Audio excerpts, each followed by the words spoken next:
ওই ফ্যাসিস্ট এবং আপনাদের মধ্যে তেমন কোনো পার্থক্য নাই। আপনাদের ফ্যাসিস্ট হওয়া আপনারা বুঝতে পারছেন না, এটা বলার সীমাবদ্ধতা না, বরং আপনাদের বুঝার দৈন্যতা শামিল। আপনারা বুঝতে পারছেন না যে আপনারা ক্রমান্বয়ে ফ্যাসিস্ট হয়ে উঠছেন। এই যে এত রক্ত, এত জীবন, এতগুলো সন্তান, এত ভাই হারালো, এই যে আমার বোন এসে এখানে কথা বললো, এই যে আমাদের চোখ হারা ভাই কথা বললো, এই যে আমাদের জীবন থেকে ফিরে আসা এক ভাই মৃত্যুর পথ থেকে ফিরে আসা কথা বললো, এই সমস্ত কিছুর মূল লক্ষ্য কি ছিল? আমরা একটা সংস্কার চাই। আমি এখানে দাঁড়িয়ে একটা কথা এর আগে বলেছিলাম, বিগত আওয়ামী ফ্যাসিস্ট সরকার ইসলামের কথা শুনলে তাদের মধ্যে ভয় তৈরি হতো, আর বর্তমান এই সরকারের কাছে আমি দেখি তারা সংস্কারের কথা শুনলে আটকে ওঠে, যেন সংস্কার আতঙ্কে তারা ভুগছেন।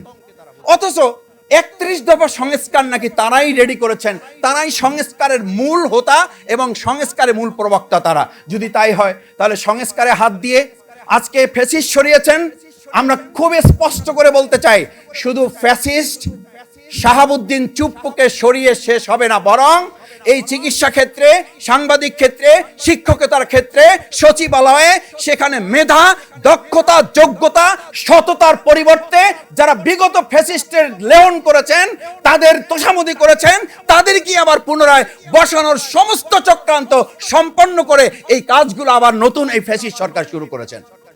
আমরা সেই জায়গায় আশা করি এই কাজগুলো না করে আসেন দল মতের ঊর্ধ্বে উঠে সততা, দক্ষতা, মেধা এবং যোগ্যতাকে মূল্যায়ন করে যদি আমরা এগিয়ে যেতে পারি, তাহলে 2024-এর জুলাই আগস্টে আমাদের যে শহীদ, আমাদের যে আহত পঙ্গুত্ব বরণকারী, আমাদের যে রক্ত চোখের পানি, এত ত্যাগ এবং কোরবানির মানবিক বাংলাদেশ বিনির্মাণ করার কথা ছিল, সংশোধন নয়, দাবি ছিল সংস্কার। একটা লাইন যদি চ্যালেঞ্জ করে বলে যায়, আমাদের সন্তানরা কোথাও রাস্তায় লিখে দাঁড়িয়েছিল সংশোধনের জন্য আন্দোলন। সাংবাদিকদেরকে সাক্ষী করে বলছে চ্যালেঞ্জ, আমি বর্তমান সরকারকে চ্যালেঞ্জ দিয়ে গেলাম সংশোধনের জন্য আন্দোলন। এটা যদি দেখাতে পারেন তাহলে সংসদে আমাদেরকে কেন বলেন সংবিধান কমিটি, সংবিধান সংশোধন কমিটিতে আসেন। সংশোধনের জন্য তো আন্দোলন হয় নাই, আন্দোলন হয়েছিল সংস্কারের জন্য। সুতরাং সংস্কার না করে সংশোধনের কথা বলে মূলত জাতির সাথে প্রতারণা ছাড়া আর কিছুই নয়। চুপ্পুকে সরানোর কথা তো বললেন, এখন বুঝছেন তো কিছুদিন পরে। আমি আজ আর একটা কথা বলে শেষ করে দিয়ে যাই। 70% গণভোটের রায় আজ বুঝছেন না, গতকাল বুঝেন নাই, তার আগের দিনও বুঝেন নাই, কালকেও হয়তো বুঝবেন না, পরশু হয়তো বুঝতে একটু সময় লাগবে, কিন্তু তারপরের দিন, তারপরের দিন, তারপরের দিন কিংবা তারপরের দিন এই গণভোট বুঝবেন, মানবেন। এই বাংলাদেশের মানুষ তা বাস্তবায়ন করেই মানবিক বাংলাদেশ বিনির্মাণ করবে। আমি খুব ছোট কর্মী 24শে জুলাই আন্দোলনের।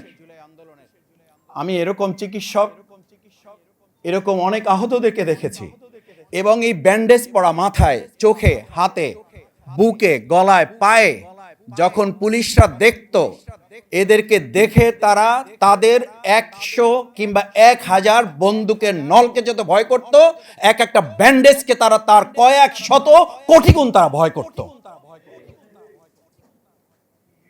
এবং আমি লক্ষ্য করতাম এই আহতদেরকে, আমরা বলতাম আপনারা পিছনের কাতারে থাকেন। তারা বলতো যে আমাদের তো শেষ, আমরা শেষ হতে এসেছি, আমরা শেষ হব, আমরা শেষ হয়ে আমাদের এই বাংলাদেশকে এগিয়ে নিয়ে যাব। এই যে ঢাকা বিশ্ববিদ্যালয় আমাদের প্রিয় ভাই একটা চোখ হারিয়েছেন, আমি খুব দৃঢ়ভাবে বিশ্বাস করি ওই সময় এরকম চোখগুলো না হারালে, অন্ধ না হলে আমাদের বাংলাদেশটা 2024-এর 5ই আগস্টে আলোর দিকে না ফিরে আর একটা গভীর অন্ধকারের দিকে প্রবেশ করত। এই চোখগুলো আমাদের নতুন আলো দিয়েছে, এই পাগুলো আমাদের বাংলাদেশটাকে নতুন করে আবার দাঁড়াতে শিখিয়েছে।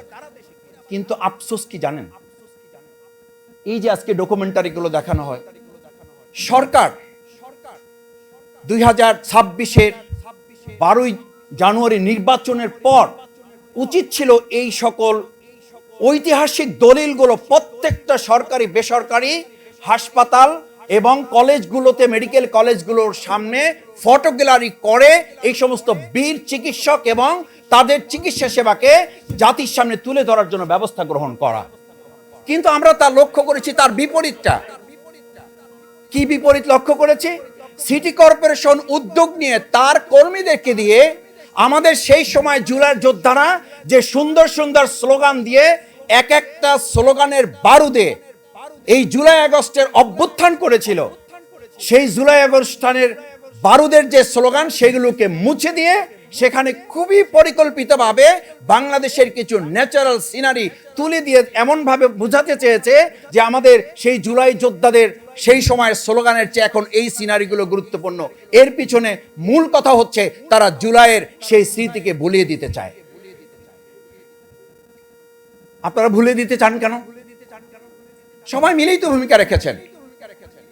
আমি এটাও দাবি করি, এই 3 মিনিট 5 মিনিট 7 মিনিটের ডকুমেন্টারি দেখাতে গিয়ে আমরা এখানে আমি বক্তৃতা দিতে চাই না, আমি স্লিপ দিয়েছি, আমি বক্তৃতা করব না, বরং এই ডকুমেন্টারিগুলো দেন। সাংবাদিক বৃন্দ সবাইকে জন্য বলছি না, কারোর জন্য বলছি। কেউ কেউ মনে করছেন একটু পরে আসলে বক্তৃতা দেন, বক্তৃতা দিলে আমরা আমাদের মূল কভারেজটা পেয়ে যাব। হ্যাঁ পাবেন, ঠিকই আছে, এটা মূল্যবান। কিন্তু যেই কথাগুলো আজকে এখানে আমরা তুলে ধরতে চাই, যেই ডকুমেন্টারিগুলো দেখানো হচ্ছে, এই ডকুমেন্টারিগুলো ঠিকই এখানে ঘন্টার পর ঘন্টা দেখে লাভ হবে না। এই ডকুমেন্টারির ঐতিহাসিক দলিলগুলো আমাদের শিক্ষার্থী এবং অভিভাবকদের আগামী দিনে ধারণ করার জন্য সিলেবাসে অন্তর্ভুক্ত করা ছাড়া এর কোনো বিকল্প নেই। কি সিলেবাসে অন্তর্ভুক্ত করবেন? ওসমান হাদির ইতিহাসটা অন্তর্ভুক্ত করার জন্য কমিটি করা হয়েছিল, সেই কমিটিটাই বাতিল করে দেওয়া হয়েছে। কি অন্তর্ভুক্ত করবেন? অন্তর্ভুক্ত করার কোনো পরিকল্পনা তো আমরা বর্তমান সময় লক্ষ্য করছি না। বরং আমরা দেখছি, আমরা বহু আগে বলেছিলাম, যেই ফ্যাসিস্টের দোসর জনাব রাষ্ট্রপতি, প্রথম থেকে আমরা বলেছি, তার বক্তব্যের সময় বিরোধী দল সংসদ সদস্যগণ ওয়াক আউট করেছিলেন। আপনারা অত্যন্ত হাস্যোজ্জ্বল ভাবে শুধু বক্তব্যই দেন না, আপনারা টেবিল চাপিয়েছেন। আচ্ছা, তাহলে এখন তাকে বিদায় করলেন কেন? কেন এতদিন তাকে লালন পালন করেছেন? নিশ্চয়ই এ কথা জাতি বুঝতে চায় যে এতদিন তাকে দিয়ে কিছু উদ্দেশ্য হাসিল করা প্রয়োজন ছিল, সেগুলো করা শেষ। এখন তাকে ডাস্টবিনে ছুঁড়ে ফেলার জন্য আপনারা আয়োজন করেছেন, কিন্তু ডাস্টবিনে ছুঁড়ে ফেললে হবে না, জনতা আওয়াজ তুলেছে, তাকে গ্রেফতারও করতে হবে। কারণ তার মাধ্যমে অনেক কিছুর অনুমতি নিয়ে এই সমস্ত আমাদের তরুণ যুবকদের উপরে গুলি চালানো হয়েছে। না হলে তার একটা অর্ডারে এই সমস্ত গুলি বন্ধ হয়ে যাওয়া সম্ভব ছিল। হয় নাই তো। আমার এমন রাষ্ট্রপতি আসবে যদি তাকে গ্রেফতার করা না হয়। আজকে স্বরাষ্ট্রমন্ত্রীকে আমরা বলতে শুনি রাষ্ট্রপতির ব্যাপারে কোনো কিছু করা যায় না। কেন করা যায় না? রাষ্ট্রপতিকে আইনের ঊর্ধ্বে। আপনি তো সংবিধান কপচান, সংবিধানের দাড়ি কমা সেমিকোলন সব কিছু আপনি মুখস্থ তুলে ধরেন, অবশ্য 2-4টা ভুল ভালো বলেন, আপনার ব্যাপারে তো কেউ কথা বলার সাহস করে না। পরে লবিতে এসে অনেকে আবার আপনার লোকেরাই বলে, মাসুদ ভাই অপেক্ষা করেন, আপনাদের কিছু করা লাগবে না, তার জন্য আমাদের বহু লোকেরাই রেডি হয়ে আছে, অপেক্ষা করুন। আমি এই কথা বলছি এই জন্য, সম্মানিত উপস্থিত সুধী মণ্ডলী, আজকে ফ্যাসিস্টের দোসরকে আপনারা সরালেন। এই চিকিৎসক বৃন্দ যারা সেদিন চিকিৎসা দিয়েছে, আমি নিজে সেদিন সাক্ষী, আমাদের গাড়ি ব্যবহার করতে পারি নাই, অ্যাম্বুলেন্সে করে রুগীর সাথে গিয়েছি মাস্ক পরে। সেখানে আমাদের যে চিকিৎসকরা চিকিৎসা দিয়েছে, ওই সময় ফ্যাসিস্টের লোকেরা তাদেরকে খাগড়াছড়ি, রাঙামাটি, বান্দরবান পাঠিয়েছেন।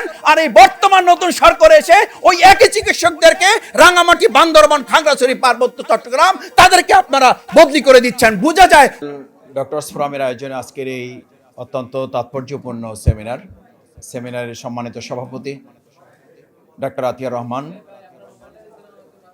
প্রবন্ধকার এবং আজকের অনুষ্ঠানের সম্মানিত প্রধান অতিথি। আর কিছুক্ষণের মধ্যেই আমাদের উদ্দেশ্যে সেমিনারের প্রাসঙ্গিকতা তুলে ধরে তিনি বক্তব্য রাখবেন। জাতীয় সংসদের মাননীয় সাবেক সংসদ সদস্য, বাংলাদেশ জামাত ইসলামীর সংগ্রামের সেক্রেটারি জেনারেল, আন্দোলন সংগ্রামের মজলুম জননেতা অধ্যাপক মিয়া গোলাম পরওয়ার, সামনে উপস্থিত শহীদ পরিবারের গর্বিত সদস্যবৃন্দ, আহত জুলাই যোদ্ধাবৃন্দ এবং বিশেষভাবে আজকে এখানে উপস্থিত আছেন চিকিৎসক যোদ্ধা যারা, সে সমস্ত চিকিৎসক যোদ্ধা ভাই বোনেরা যারা কষ্ট করে উপস্থিত হয়েছেন, তাদের প্রতি অকৃত্রিম সম্মাননা জানাচ্ছি, শ্রদ্ধা জানাচ্ছি। যেটা আপনারা একটা ইবাদত হিসাবে করেছেন এবং একটা ইসলামের ঐতিহাসিক সোনালী অধ্যায় আবার নতুন করে মানুষের সামনে তুলে ধরেছেন। আমরা একসময় শুধু বলতাম যে we have nicely glorious past, মুসলিম হিসাবে, মানব সভ্যতা হিসাবে আমাদের একটা সুন্দর অতীত আছে। আমাদের একটা গ্লোরিয়াস পাস্ট আছে।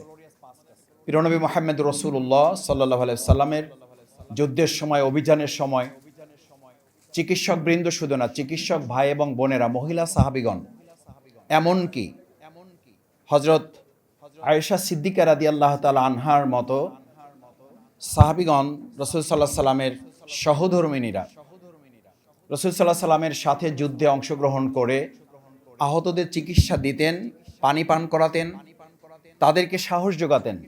আপনারা এটাও জানেন যে এক সন্তান তার হাতটা কেটে গেছে তরবারির আঘাতে, শুধু চামড়ার সাথে হাতটা ঝুলে আছে।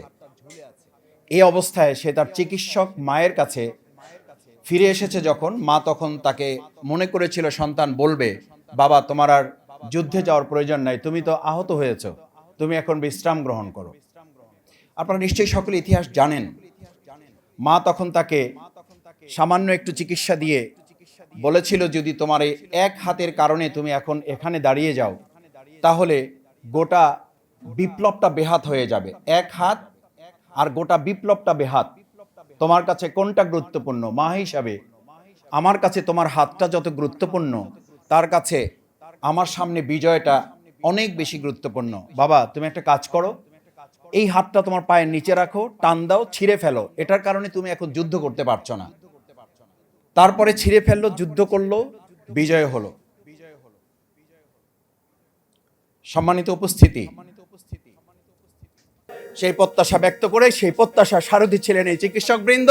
তাদের এই সেমিনারের আয়োজন করার জন্য ধন্যবাদ জানিয়ে আমার কথা শেষ করছি। আল্লাহ হাফেজ। বাংলাদেশ জিন্দাবাদ। ন্যাশনাল ডক্টরস ফোরাম জিন্দাবাদ।